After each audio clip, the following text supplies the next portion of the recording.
vou dividir com vocês o meu apelido. É BBB. Bete, Brilho e Batom. Porque eu acordo todas as manhãs imaginando que eu tenho que ser grata pelo milagre da vida, por estar aqui, por ter essa oportunidade.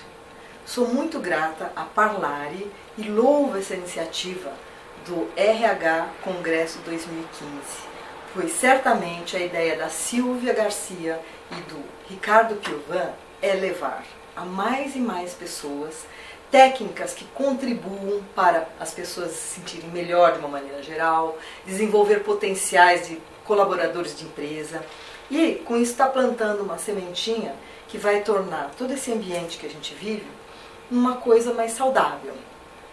O assunto que eu vou tratar, que é a conexão mente-coração, intriga. Quem sabe eu encontro eco num coração ou ajuda a tirar um nó daquelas pessoas que não sabem bem o que está acontecendo quando pensam uma coisa e sentem outra. Vocês podem estar imaginando por que é que eu comecei essa apresentação com uma música. Lógico que tem um significado.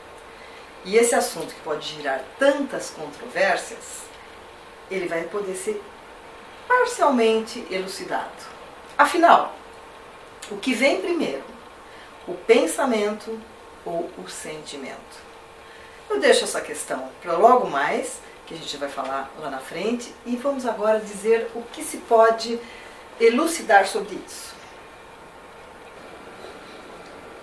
Eu busquei uma canção porque eu entendo que uma boa maneira da gente exemplificar qual é a conexão entre a mente e o coração seja através da música. Certamente eu despertei algum sentimento aí, mas esse sentimento veio depois de vocês pensarem em alguma coisa. Todo mundo sabe que a captação do som é pelo nosso sentido, o órgão do sentido, que é a audição. Porém, com uma canção que foi essa fascinação, uma canção que fala de sonhos, eu imagino quantos aí se identificaram com algum tipo de sentimento que foi remetido por um pensamento, já que ele pode estar ligado a uma saudade de alguém que já se foi, ou a um momento assim, de um beijo, uma coisa romântica, ou pode ser até que alguém tenha sentido uma certa rejeição. Essa música pode não ter lhe trazido boas mensagens, boas recordações. Qualquer sentimento que ela tenha trazido, vocês podem perceber que ela bate no coração, mas esse sentimento foi gerado na mente. E é incontestável que determinadas emoções possam ser tão fortes, tão evidentes, que a gente chega a sentir dor no coração, aquela chamada angústia, melancolia. Ou podemos sentir o coração despedaçado por um rompimento de um relacionamento, quando a gente se decepciona, quando temos uma frustração. Tanto que até se ouve falar quando alguém termina um namoro, um casamento, assim, que o meu coração está em pedaços, o meu coração está partido. Ou, se a gente tiver uma grande alegria, digamos que eu ganhei na loteria, ou fui nomeada para um novo cargo, eu posso sentir o meu coração transbordar de alegria, bater mais forte. Porém, sem essa, o nosso coração não se despedaça, ele não se parte, tampouco ele transborda. Voltando à música, não importa o que gerou internamente, seja lembrança, saudade ou rejeição, foi causado por um sentimento. E esse sentimento surgiu da onde? Ele veio de um pensamento que foi o responsável por nos remeter às tais lembranças interligadas a essa música, que vocês acabaram de ouvir. O coração foi o órgão que a gente atribuiu às sensações, já que desde que o mundo é mundo, qualquer tipo de emoção está relacionada ao coração.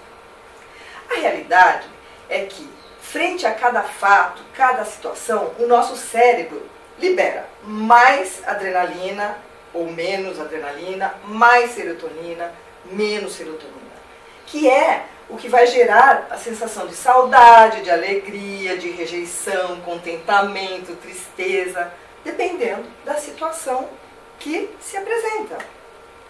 Vocês já pararam para pensar por que nós amamos? porque nós sentimos raiva, ódio. De onde vem a saudade que aperta o coração? Pois bem, há quem pense que é o nosso coração que controla as nossas emoções. Esse órgão do nosso corpo, ele é escuro, ele é feio, e o marketing mundial desenha esse coração vermelhinho, arredondadinho, apaixonado, quebrado ou não. A gente sabe também que o coração é um órgão vital, e a função dele qual é? Levar um sangue rico em oxigênio para todo o nosso corpo. Eu não vou entrar em mais detalhes, porque eu não sou médica, mas essa é a função primordial dele. E essa crença de que o nosso coração abarca todos os nossos sentimentos e sensações vem sendo discutida, debatida desde sempre. Eu gostaria que vocês tivessem a oportunidade até de olhar um coração como ele realmente é e o coração que vem sido propagado por aí. Desde a antiguidade, já se considerava o cérebro responsável pelas nossas faculdades mentais. Hipócrates, um filósofo grego, ele foi considerado o pai da medicina.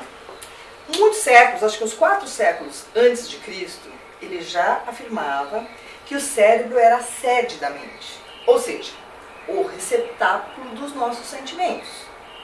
No entanto, Aristóteles, que veio 380 anos antes de Cristo, contrastou com essa opinião, brigou com muitos, porque ele afirmava categoricamente que o coração que era o órgão do sentimento e do pensar, enquanto o cérebro só servia para refrigerar o corpo. Isso caiu por terra e hoje está se argumentando e até provando que não é o coração que controla as nossas emoções. Desde 1952, aliás, gente, um detalhe, hein? Foi o ano que eu nasci. Eu já fiz 60, faz 3 anos, tá? Muito bem, desde 1952, a gente sabe que uma região do cérebro chamada de sistema límbico recebe informações externas e as transforma em emoções. Ativa-se um complexo sistema nervoso, humoral, que através de reações químicas, físicas, vai controlar o funcionamento de vários órgãos do corpo, inclusive o coração. Tanto é fato que as emoções estão na mente, que quando o coração está ruim, o que se procura fazer? Transplantar um coração.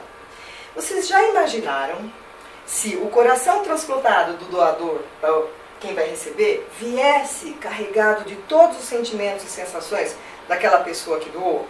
Viria já com raiva, com mágoas, tristezas? Não, vem apenas o coração físico e não permeado de todos aqueles sentimentos. Não vem o kit completo, é só o coração físico. Faz sentido? Pensa comigo. Bom, então, se não é o coração que controla a emoção, quem faz isso? Nesse tal sistema límbico, a gente tem um chamado tálamo, que está intimamente ligado com o nosso comportamento das emoções. E um parceiro, que é o hipotálamo, que trabalha regulando esse comportamento. É interessante até observar. O tálamo ele tem umas 4 vezes o tamanho do hipotálamo e eles agem em parceria. Fazem parte do nosso cérebro como um todo. É esse sistema límbico que abarca a parte emocional, das emoções, sensações. E claro, não iria combinar se eu falasse assim: hoje estou com o meu tálamo despedaçado. Ou hoje o meu tálamo está exultante de alegria. Ou se eu falo assim: o meu tálamo bate mais forte por você. Eu posso falar isso? Não faz sentido. Por isso, cabe bem, né, falar do coração. Aquele coração vermelho vivo, com formas harmoniosas, que passou a ser uma simbologia. E realmente, todo esse sentido vem vindo, não é de hoje. Ele é associado às mais profundas emoções humanas. Na verdade, esse conceito é bem antigo. O próprio Aristóteles, que eu citei agora há pouco, ele já se referia ao órgão como centro das atividades emocionais do corpo humano. Bonito, né? Daí, para a representação do amor, foi um pulo.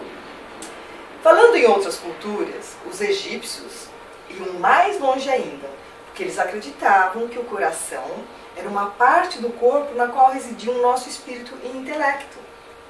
Será Que o amor, coração e emoção sejam fatores interligados é fácil de entender. Afinal, o amor é considerado um sentimento nobre. Há tanto tempo se fala disso e é o principal órgão do corpo humano. Então, dá para conectar. Mas, como vocês puderam perceber, a forma gráfica do coração do amor não tem nada a ver com o coração de fato. Eu fui pesquisar para saber de quando que é essa ideia do coração vermelho maravilhoso. Ela teve seus primeiros registros em meados dos anos 1400, quando apareceu um baralho europeu que trouxe uma representação nas cartas e tinha esse primeiro símbolo vermelho. Há outras formas, inclusive, de se explicar esse coração vermelho vivo. Aliás, muitas explicações, não daria para citar todas. Vou me referir a uma. Existe uma primeira hipótese de que na África tinha uma representação que foi nascida de uma planta.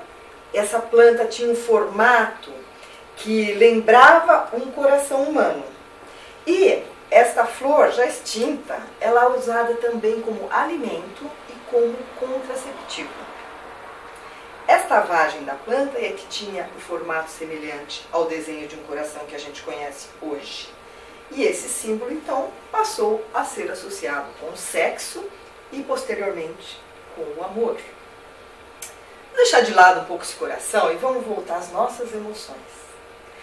Considerando que nós somos uma trimembração, corpo, mente e espírito, eu vou deixar de lado o lado espiritual, anímico, porque eu ia ficar aqui horas falando com você. Aliás, adoro, né? Mas, no entanto, eu vou falar sobre o corpo e a mente. Ela se refere a uma interação de pensamentos, emoções e capacidade física. E agora eu volto à pergunta do início. Pensem comigo. O que é que vem antes? O pensamento ou o sentimento? É para refletir, né? Eles estão interligados. E agora eu vou dar uma opinião própria. Há controvérsias, eu não sou a dona da verdade, mas para mim, eu primeiro penso, depois eu sinto. Ou seja, cuidando do seu pensar, do seu sentir, tem como consequência ir ao encontro do seu querer, que é a ação, o fazer, que leva ao quê? A se realizar. A mente, que é o pensar, influencia o corpo.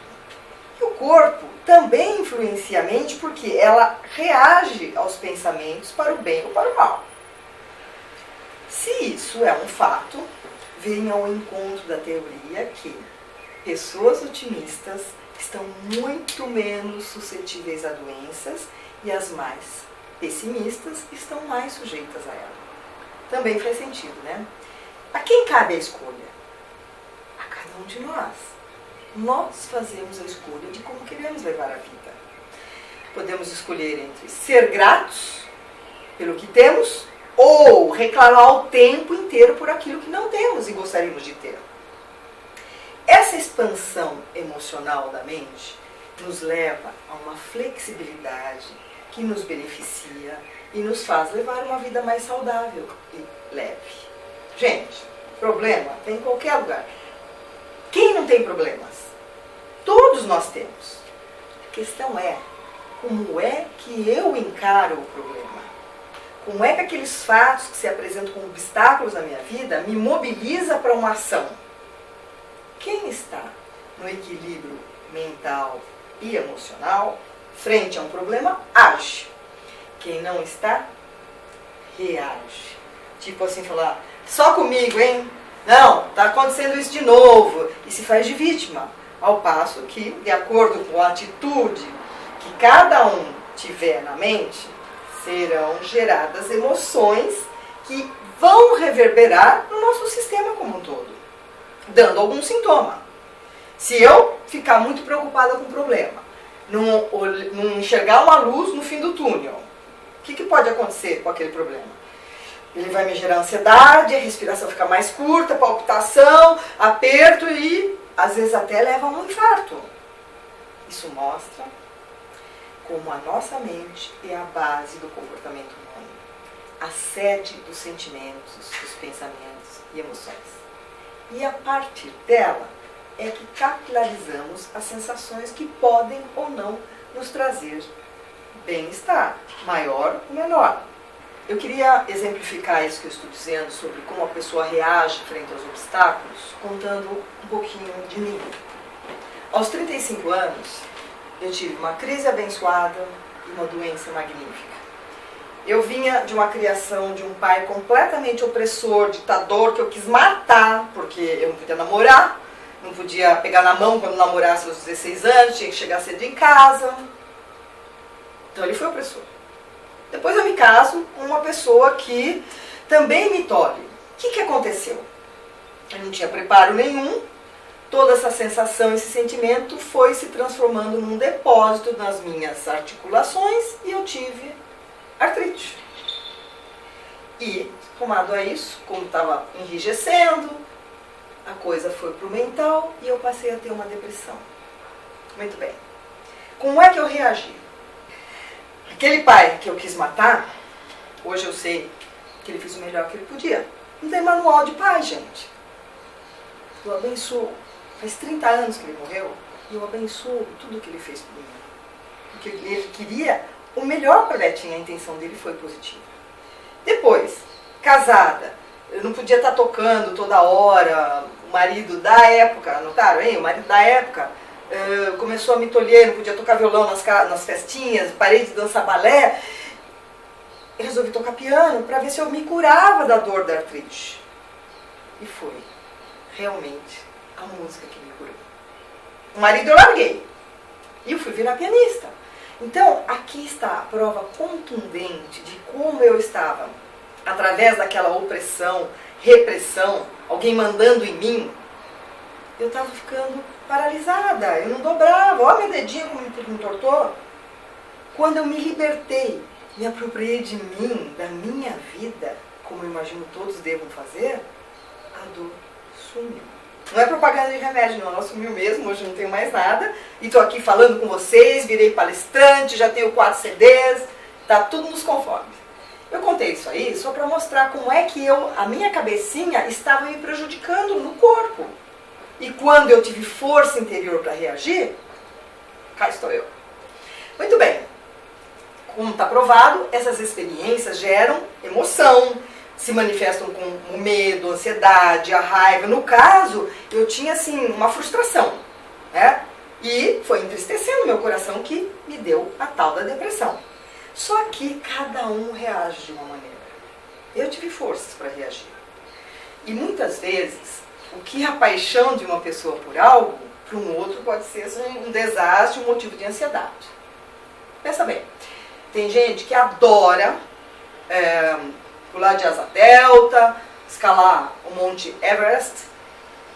Fala isso pra mim, eu já começo a suar, fico com falta de ar. Não faz sentido pra mim isso. E para os outros é total emoção. Outra coisa a considerar, a habilidade que cada um tem de tolerar problemas. Isso também depende da personalidade da pessoa, da experiência anterior que ela já teve, do tipo de educação, da cultura de cada um. Meu pai, embora tenha sido muito repressor, muito duro, ele me deu subsídios para que eu pudesse enfrentar situações da minha vida. E eu sou a prova disso. Certo? Muito bom.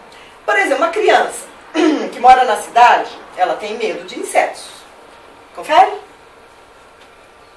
No entanto, uma criança do campo pode fazer uma coleção de insetos. Isso é a maneira como cada um olha o fato. As pessoas pessimistas, ou que constantemente sentem raiva, vivem de mau humor, reclamam de tudo, elas têm mais chances de sofrer doenças cardíacas e outras coisas, gastrite, dor nas costas, o que for. Elas vivem sofrendo por problemas que nem aconteceram. E muitos nem irão acontecer. Quando elas imaginam acontecendo o pior, o que acontece com o organismo? Elas estão estimulando aquele complexo sistema nervoso que nós temos e começa a alterar a frequência cardíaca, eleva a pressão arterial, aí começa a tal da conexão mente-coração. E eu peço para vocês, respira, que está tudo aí. É aí que tudo acontece. Se for acontecendo continuamente, isso pode levar a uma crise hipertensiva, uma arritmia, qualquer coisa que você não queira. Portanto, vamos pensar em coisas boas. Porque se o nosso sistema está sempre sendo bombardeado por um pensamento que nos gera inquietação, que nos gera frustração, o que é que está mandando para o seu sistema mental e que vai reverberar no seu corpo? Você vai acabar perdendo sono, você vai ter ansiedade e perde o apetite, emagrece. Tem gente que acha até bom, né? Na realidade, como um todo, cai a nossa resistência, a nossa imunidade se enfraquece e o organismo todo vai penalizar, vai ser penalizado. Vocês devem estar pensando assim, bom, mas então qual é a saída? Eu diria que a fé, o bom humor, o autoconhecimento, essas emoções que são relacionadas ao amor, à gratidão, elas levam ao nosso relaxamento muscular, porque eu não estou tensa, a nossa voz se suaviza, temos uma maior vasodilatação, tem uma salivação melhor, ou seja, um monte de manifestações que vão prevenir doenças e fortalecer o nosso sistema imunológico. Uma das coisas que pode ajudar na conexão mente e coração é praticar a meditação. Porque se eu estou falando tanto disso que gera as coisas do pensar, eu também tenho que dar alguma ideia do que pode ajudar a melhorar isso. Quando a gente pratica a meditação, a gente consegue diminuir a ansiedade, a depressão não se instala, a irritabilidade fica mais moderada e melhora até a nossa capacidade de aprendizagem, melhora a nossa memória, temos uma estabilidade emocional melhor e evitamos dores crônicas. Teremos uma maior concentração e facilidade para resolver nossos problemas. Sempre também conhecer um pouco mais do lado espiritual, do mundo invisível, se interessar por leituras mais profundas, é uma maneira de se criar um ambiente saudável para a gente ter um corpo físico saudável e uma mente sã. Mente e corpo são inseparáveis. Eles são aspectos da mesma coisa. O corpo, que inclui o cérebro, lógico, é uma entidade física. A mente é não física. No entanto, como tudo isso aí é pura energia, não saberíamos dizer onde é que tudo termina, onde é que começa a mente, onde começa o corpo e vice-versa. Vamos pensar. Quando alguém passa por um revés, como eu passei, um problema financeiro, uma ruptura familiar, acaba dando depressão, instabilidade. Se for por um tempo muito prolongado, a sua saúde vai ficar descompensada. O seu coração vai apertar. Só que vai depender da atitude que você tomar frente àquela situação é que vai fazer mudar ou não esse quadro. Tudo a partir da mente, a partir do seu pensar. E isso terá consequências positivas no seu corpo. Eu sou exemplo disso, gente. Cientistas provaram que pensamentos repetitivos alteram a química do cérebro, que, por sua vez, vai afetar o corpo. Portanto, não é a falta da serotonina que causa a depressão. É a repetição de pensamentos negativos que vão causar uma supressão da produção da serotonina. E aí, criando um ambiente propício para se passar mal.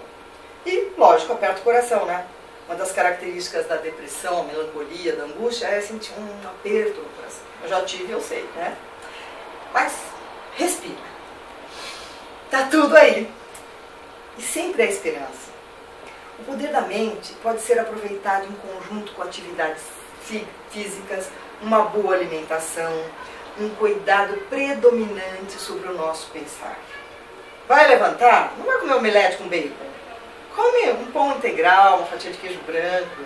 Você vai se sentir melhor. Não se irrite no trânsito. Agradece que o cara fez lá uma barbeiragem. Vai em frente, não se contamine. Siga. Dessa forma, se a gente passar a agir dessa maneira, a gente vai estar poupando, cuidando do nosso coração. que, queira ou não, é o órgão que mais relacionamos ao nosso bem-estar. Por quê? Se eu tenho uma dor nas costas, não acho que eu vou morrer por causa da dor nas costas. Mas se eu tenho dor no peito, aí a coisa pega. Quem é que não gostaria de levantar com o coração leve, tranquilo? Como seria promover diariamente um pensamento positivo, que, se for praticado, vai nos melhorando física e emocionalmente? Aborde a sua saúde física, mental e emocional sob uma perspectiva mais holística, menos materialista, onde, dessa forma, você pode nutrir esses aspectos de si mesmo como um todo. Sempre que você quiser melhorar a sua saúde mental, emocional, você estará melhorando a sua saúde física. E não vai deixar que doenças oportunistas se instalem em você. Se você tem uma atitude positiva no seu pensar e vai gerar sentimentos positivos, você vai erradicar doenças e nem vai permitir que elas cheguem a você. Isso é um fato, gente. Imagine que a gente tem, isso agora é uma coisa séria que eu vou falar. Nós temos dentro de nós um grande amigo. É aquele que sabe se eu quero acordar e comer omelete com bacon ou pão integral. Ele sabe se eu quero trabalhar ou se eu quero ficar na cama.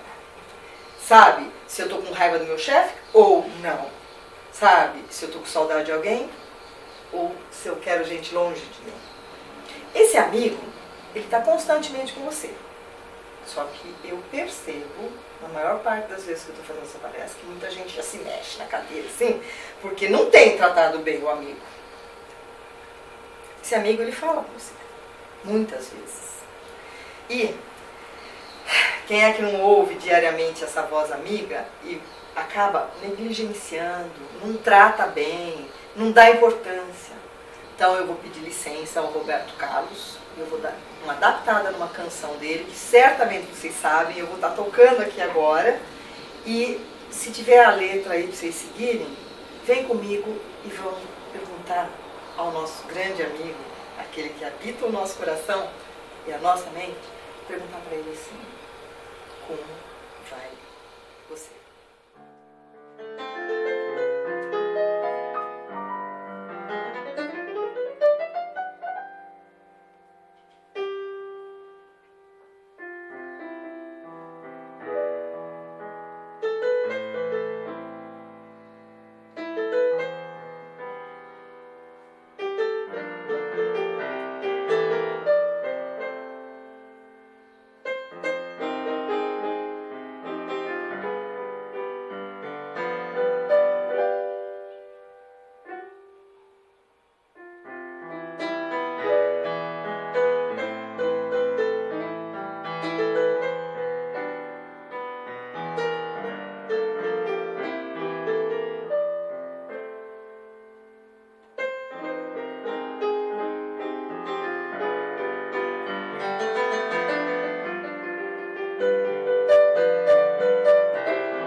Respira. Tá tudo aí. Então, tá aí o amigo? Vamos praticar? Lembra dessa canção? Tá triste? Canta essa música, vai fazer um bem enorme. Eu preciso saber da minha vida. Peço alguém para me contar sobre o meu dia. E quando esse amigo falar para você? Sonhe, queira, imagine uma viagem, a compra de um carro, uma bicicleta, um namorado novo, uma esposa dedicada. Creia nesse amigo. Porque dentro de você ele existe. Existe também um terrorista. Esse terrorista, ele te habita. E quando você falar, o teu amigo vira para você e fala assim, vamos planejar uma viagem, porque, gente, diálogo interno é constante na gente. O terrorista fala assim, imagina se você vai conseguir dinheiro. Nesse caso, você não mate o terrorista, porque ele faz parte de você. Aprenda a negociar com ele. Lógico que se o terrorista falar assim, você não vai conseguir a lua, você não vai mesmo. A gente tem que querer desejar coisas palpáveis, possíveis, reais. Você está em busca de um novo emprego, se o terrorista falar assim, você nunca vai conseguir, o teu amigo pode dizer, se você se preparar, se você se aperfeiçoar naquilo que você quer pleitear, se você for à luta, parar de ficar sentada na frente da televisão comendo pipoca assistindo Big Brother, com certeza você vai conseguir. Creia que essa possibilidade existe. Depois, com discernimento, bom senso, passe a exercer a sua liberdade, que é um direito inerente ao homem. Assuma compromissos. Que compromisso é a base para a credibilidade de si mesmo em frente aos outros. Para de marcar coisas com você e não cumprir. Vai começar ginástica segunda-feira? Vai começar regime terça? Parar de fumar quarta? E nada disso acontece? Põe em prática a sua melhor escolha.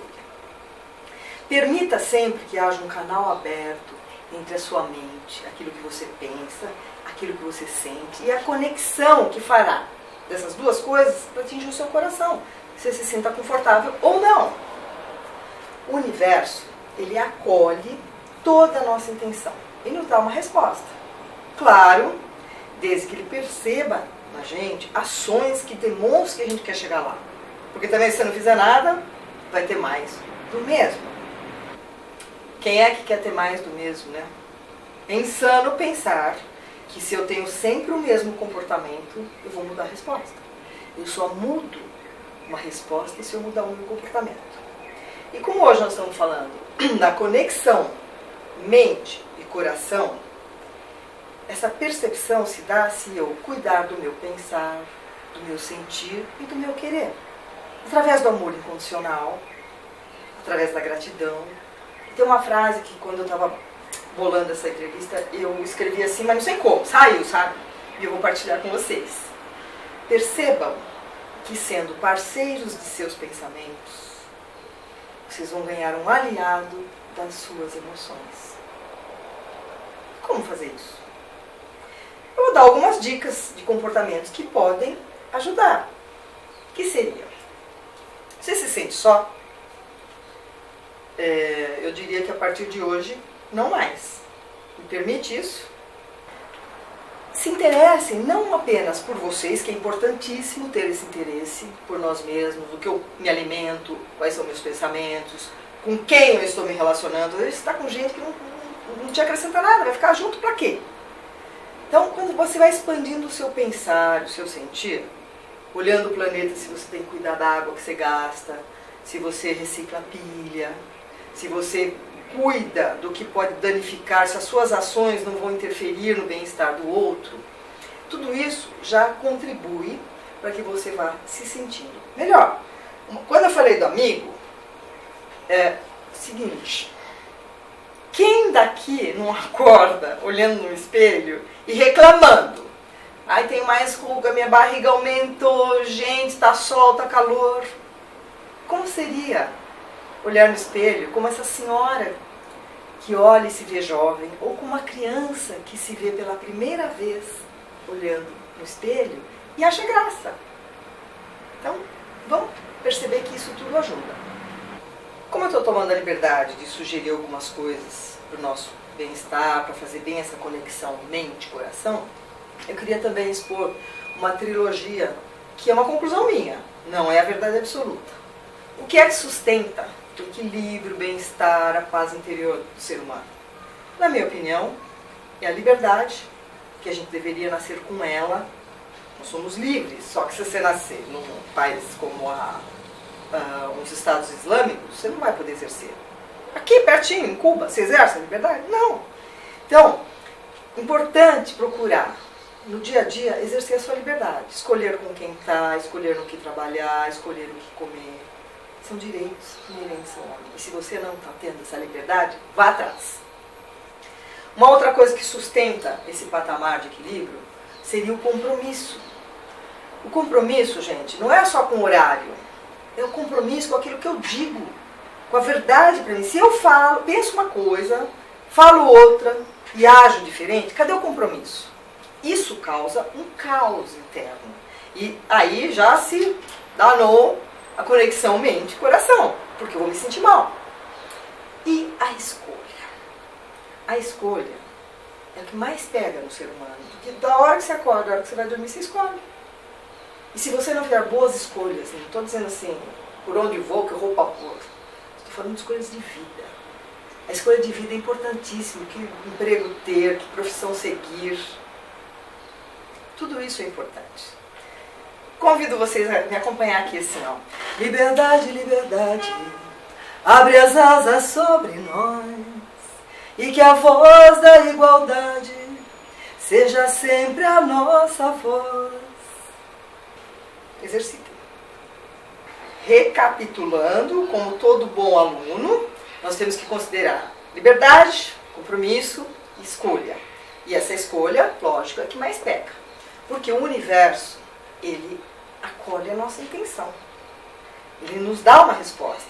Então, se eu pensar assim, não quero chegar atrasada, eu vou chegar atrasada, porque o universo não vai ler o não. Então, não quero ser gordo, quero ser magro. Tira o não da sua vida, fala sempre pro proativo. Escolhe as palavras, de maneira que isso vá sempre ser um alimento para produtividade, proatividade. Certo? O que eu vou contar é uma metáfora que vai ajudar muita gente a compreender situações da vida.